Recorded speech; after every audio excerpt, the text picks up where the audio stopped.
Hi ಎಲ್ಲರಿಗೂ ನಮಸ್ಕಾರ. Welcome back to flavour friend YouTube channel. So ಇವತ್ತು ನಾವು ಕಡುಬು ಹೇಗೆ ಮಾಡೋದು ಅಂತ ತಿಳ್ಕೊಳ್ಳೋಣ.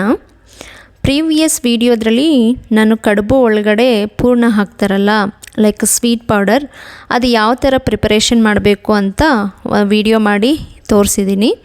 ಸೊ ಇವತ್ತು ನಾವು ಆ ಪೌಡರ್ನ ಯೂಸ್ ಮಾಡಿಕೊಂಡು ಯಾವ ಥರ ನಾವು ಕಡುಬನ್ನು ಪ್ರಿಪೇರ್ ಮಾಡ್ತೀವಿ ಅನ್ನೋದನ್ನು ತಿಳ್ಕೊಳ್ಳೋಣ. ಯೂಶ್ವಲಿ ಅಕ್ಕಿ ಪೌಡರ್ ಯೂಸ್ ಮಾಡ್ಕೊಂಡು ಮಾಡ್ತಾರೆ ಕಡುಬುನ. ಸೊ ಅಕ್ಕಿನ ತೊಳೆದ್ಬಿಟ್ಟು ಒಣಗಿಸ್ಬಿಟ್ಟು ಮಿಷಿನ್ಗೆ ಹಾಕ್ಸ್ಕೊಂಡು ಬಂದು ಆ ಥರನೂ ಯೂಸ್ ಮಾಡ್ತಾರೆ. ಕೆಲವೊಬ್ಬರು ಬ್ಯುಸಿ ಶೆಡ್ಯೂಲ್ ಇರೋರು ಲೈಕ್ ಡಿಮಾರ್ಟಲ್ಲಿ ಎಲ್ಲ ಕಡೆಯೂ ಸಿಗುತ್ತೆ ರೈಸ್ ಫ್ಲೋರು. ಸೊ ಅದನ್ನು ತೊಗೊಂಬಂದು ಯೂಸ್ ಮಾಡ್ತಾರೆ. ಯೂಶ್ವಲಿ ನಾನು ಇವತ್ತು ಅದನ್ನೇ ಪರ್ಚೇಸ್ ಮಾಡ್ಕೊಂಬಂದು ಯೂಸ್ ಮಾಡ್ತಾಯಿದ್ದೀನಿ. ತುಂಬ ಚೆನ್ನಾಗಿ ಬಂದಿದೆ, ಬಿಕಾಸ್ ಅವರು ಸೇಮ್ ಪ್ರೊಸೀಜರೇ ಯೂಸ್ ಮಾಡಿರ್ತಾರೆ ಪೌಡರ್ ಪ್ರಿಪ್ರೇಷನ್ಗೆ.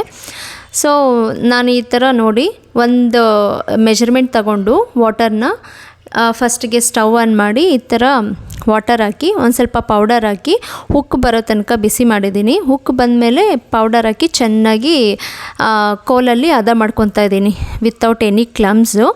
ನೀಟಾಗಿರಬೇಕು. ಸ್ವಲ್ಪ ಅಂದರೆ ಲಿಕ್ವಿಡ್ ಇತ್ತು, ಅದಕ್ಕೋಸ್ಕರ ಒಂದು ಸ್ವಲ್ಪ ಪೌಡರ್ ಎಕ್ಸ್ಟ್ರಾ ಯೂಸ್ ಮಾಡಿಕೊಂಡು ಚೆನ್ನಾಗಿ ಹದ ಮಾಡ್ಕೊತಾ ಇದ್ದೀನಿ. ಸಿಮ್ಮಲ್ಲಿ ಇಟ್ಕೋಬೇಕು ಈ ಹದ ಮಾಡ್ಕೊಳ್ಳೋ ಟೈಮಲ್ಲಿ.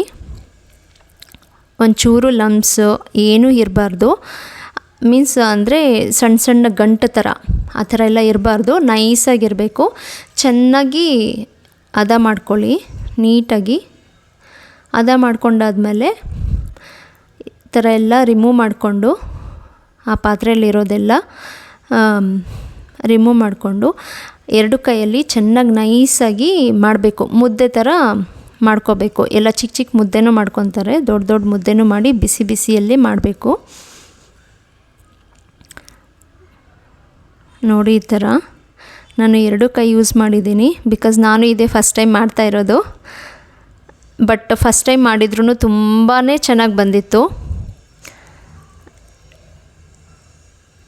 ಇಲ್ಲಿ ನಮ್ಮ ಪಕ್ಕದ ಮನೆಯವ್ರಿಗೆಲ್ಲ ಟೇಸ್ಟ್ ಕೊಟ್ಟೆ, ಅವರೆಲ್ಲ ತುಂಬ ಚೆನ್ನಾಗಿದೆ ಅಂತ ಹೇಳಿದ್ರು. ಇದನ್ನು ತುಪ್ಪದಲ್ಲಿ ತಿಂತಾರೆ, ಇಲ್ಲಾಂದರೆ ಬೆಲ್ಲದ ಪಾನಕ ಮಾಡಿಕೊಂಡು ತಿಂತಾರೆ. ತುಂಬ ಚೆನ್ನಾಗಿರುತ್ತೆ. ನನಗೂ ತುಂಬ ಇಷ್ಟ ಆಯಿತು, ಯಾಕಂದರೆ ಫಸ್ಟ್ ಟೈಮ್ ಇಷ್ಟೊಂದು ಟೇಸ್ಟಿಯಾಗಿ ಬಂದಿತ್ತಲ್ಲ ಅಂತ. ಬಟ್ ನಮ್ಮ ಪ್ರೊಸೀಜರೆಲ್ಲ ತಿಳ್ಕೊಂಡು ಫಾಲೋ ಮಾಡಿದೆ ಸ್ಟೆಪ್ ಬೈ ಸ್ಟೆಪ್ಪು. ಈ ಥರ ಮಾಡಿಕೊಂಡು ನಾನು ತುಪ್ಪ ಯೂಸ್ ಮಾಡಿದ್ದೀನಿ. ಕೆಲವೊಬ್ಬರು ವಾಟರ್ ಯೂಸ್ ಮಾಡ್ತಾರೆ, ನಾನು ಮಧ್ಯದಲ್ಲಿ ವಾಟರು ಯೂಸ್ ಮಾಡಿದ್ದೀನಿ. ಸ್ಟಿಕ್ಕಿನೆಸ್ ಏನೂ ಇರಬಾರ್ದು ಮಾಡ್ಕೊಳ್ಳೋವಾಗ. ನೋಡಿ ನೀಟಾಗಿ ಬರುತ್ತೆ.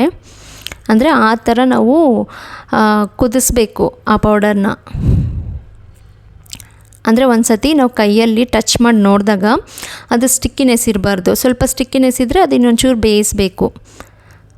ಸೊ ಸ್ಟಿಕ್ಕಿನೆಸ್ ಏನೂ ಇರಲಿಲ್ಲ, ನೀಟಾಗಿ ತುಂಬ ಚೆನ್ನಾಗಿ ಬಂದಿತ್ತು. ಮತ್ತು ನೈಸಾಗೂ ಇತ್ತು, ಏನೂ ಲಮ್ಸ್ ಫಾರ್ಮೇಷನ್ನೇ ಇರಲಿಲ್ಲ.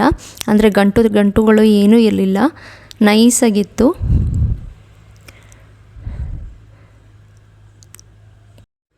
ನೋಡಿ ಈ ಥರ ಬೌಲ್ ಶೇಪಲ್ಲಿ ಮಾಡಿಕೊಂಡು ಅದ್ರ ಒಳಗಡೆ ಸ್ಪೂನಲ್ಲಿ ಫಿಲ್ ಮಾಡಿಕೊಂಡೆ ಆ ಪೌಡರ್ನ, ಸ್ವೀಟ್ ಪೌಡರ್ನ. ಮತ್ತು ಅದ್ರ ಮೇಲ್ಗಡೆ ಪ್ರೆಸ್ ಮಾಡಬೇಕು. ಫಸ್ಟಿಗೆ ರೌಂಡ್ ಬಾಲ್ಸ್ ಥರ ಮಾಡ್ಕೋಬೇಕು. ನೀಟಾಗಿ ಪ್ರೆಸ್ ಮಾಡಬೇಕು ಅದನ್ನು ಈ ಥರ ನೋಡಿ. ಬಟ್ ಈ ಥರ ನಾನು ಪ್ರೆಸ್ ಮಾಡೋದೆಲ್ಲ ಫಸ್ಟೇ ಒಂದು ಸ್ವಲ್ಪ ಟ್ರೈನಿಂಗು ಬಂದಿತ್ತು. ಅಮ್ಮನ ಮನೆಯಲ್ಲಿ ಒಂದು ಸ್ವಲ್ಪ, ಅತ್ತೆ ಮನೆಯಲ್ಲಿ ಒಂದು ಸ್ವಲ್ಪ ಕಲ್ತಿದ್ದೆ. ಬಟ್ ಹಂಗಾಗಿ ನನಗೆ ಈಸಿಯಾಗಾಯಿತು. ನೋಡಿ ಎಷ್ಟು ಹೆಮ್ಮೆಯಾಗಿದೆ. ನನಗಂತೂ ಎಷ್ಟು ತಿಂತಾಯಿದ್ರೆ ಇನ್ನೂ ತಿಂತಾನೇ ಇರೋಣ ಅನ್ನಿಸ್ತಾಯಿತ್ತು. ಆ ಗೀಯಲ್ಲಿ ಕಾಂಬಿನೇಷನ್ ಸಖತ್ ಚೆನ್ನಾಗಿತ್ತು.